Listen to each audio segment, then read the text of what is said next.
Debt Verdict, DV29. Title: Toni Braxton's Grammys were seized for debt. Formula: horror, duration 1100 words. She sold 15 million albums. She won 6 Grammy Awards. Her voice defined an era of R&B. And then the creditors came for her Grammys. Not figuratively, literally. They listed her Grammy Awards as seizable assets in bankruptcy proceedings. This is the story of Toni Braxton, one of the most successful recording artists of the 1990s, and how the music industry left her with nothing but debt. Toni Michelle Braxton was born on October 7, 1967, in Severn, Maryland. She was one of 6 siblings, all raised in a deeply religious household. Music was in their blood. In 1990, she signed with LaFace Records, the Atlanta-based label founded by Antonio L.A. Reid and Kenneth "Babyface" Edmonds. It was supposed to be her dream come true. Her self-titled debut album dropped in 1993. It sold over 10 million copies worldwide. The singles "Breathe Again" and "Another Sad Love Song" were everywhere. She won 3 Grammy Awards at the 1994 ceremony, including Best New Artist. In 1996, she released Secrets. The lead single, "Unbreak My Heart," became one of the best-selling singles of all time. Over 15 million copies sold worldwide.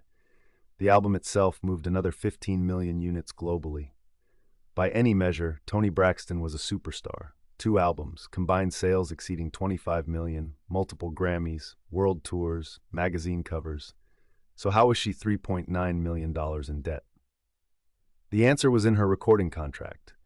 When Toni Braxton signed with LaFace Records, she was young, unproven, and had almost no leverage. The deal she signed was, by her own account, among the worst in the industry. Braxton later revealed that she earned approximately 33 cents per album sold on her first record. On an album that retailed for $15 to $18, the artist received 33 cents. The rest went to the label, distributors, producers, and various deductions that the contract allowed the label to charge back against the artist's royalties. Recording costs? Charged to the artist. Music video production? Charged to the artist. Tour support? Charged to the artist. Promotional expenses? Charged to the artist. Every dollar the label spent on making Toni Braxton famous was treated as a loan that came out of her royalties before she saw a cent. She sold 10 million copies of her debut album and reportedly earned less than $2,000 in royalties after deductions. Let that sink in. 10 million albums sold. Less than $2,000 in the artist's pocket. Meanwhile, she had a lifestyle to maintain. The label expected her to look like a star, travel like a star, dress like a star. Management fees, legal fees, touring costs that exceeded what the tours earned. The math simply didn't work. By 1998, Toni Braxton owed $3.9 million to creditors. She filed for Chapter 7 bankruptcy on January 27, 1998. Clacks? Chapter 7 bankruptcy is a liquidation. It means a court-appointed trustee inventories everything the debtor owns and sells whatever has value to pay back creditors. When the trustee went through Toni Braxton's assets, they listed everything: jewelry, furniture, clothing, and then line by line in the bankruptcy filing, her 6 Grammy Awards. The Grammy Awards, the highest honor in the music industry, trophies that represent the pinnacle of artistic achievement. Listed as assets, subject to seizure, potentially to be auctioned off to pay back debts that accumulated because the music industry paid one of its biggest stars less than minimum wage. The Recording Academy technically prohibits the sale of Grammy Awards. Winners are supposed to offer them back to the Academy for $1 before selling to anyone else.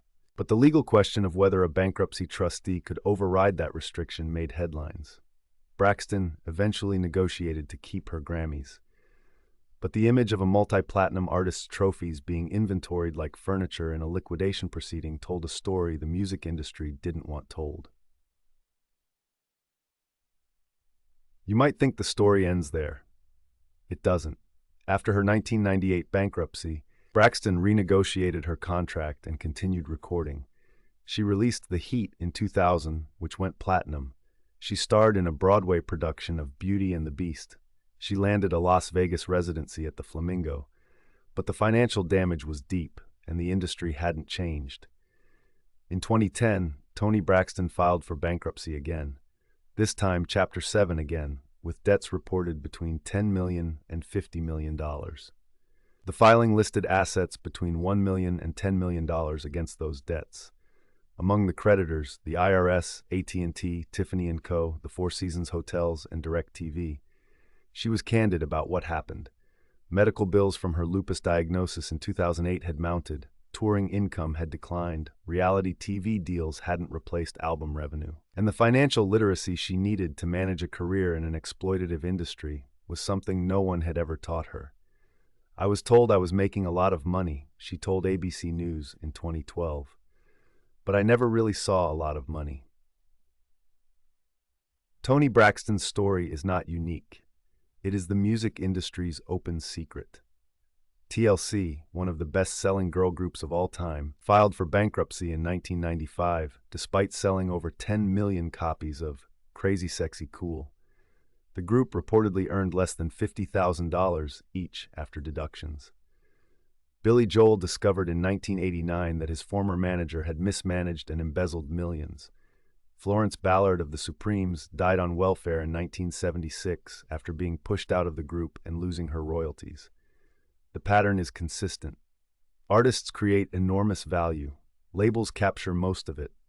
Contracts written by label lawyers protect the label, and when the money runs out, the artist is the one standing in bankruptcy court. Braxton herself eventually recovered. She continued recording. Her Braxton Family Values reality series ran for 7 seasons on WTV. She got engaged to Birdman. She rebuilt, but she shouldn't have had to.